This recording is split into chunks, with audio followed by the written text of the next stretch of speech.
Today is the first of 6 days of tributes to this remarkable man. Naima Abdullahi has more from Selma, where the memorial ceremonies were continuing tonight.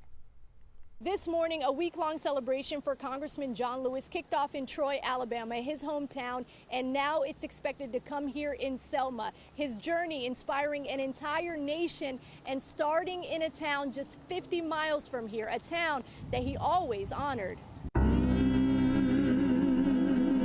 The boy from Troy, as Dr. Martin Luther King Jr. called him. Are you the boy from Troy? Are you John Lewis?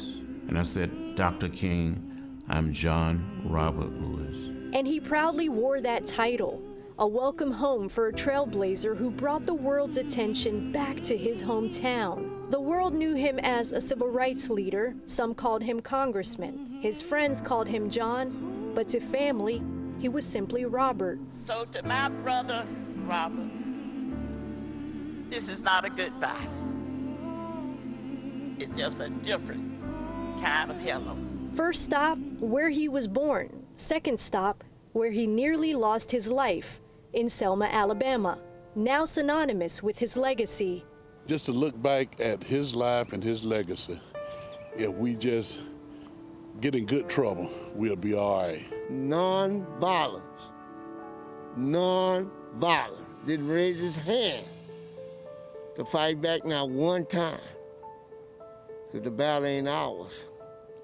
It's the Lord's. From sit-ins to marches, protests to brutal confrontations, John Lewis was always in the front lines. And now, the biggest honor, a petition to rename the Edmund Pettus Bridge after him. Congressman Lewis left not only Pike County, but the nation something to look forward to and to look back at to make things a lot better. You may forget the person, but you never forget what the person has done and what his spirit was. And make America what America should be.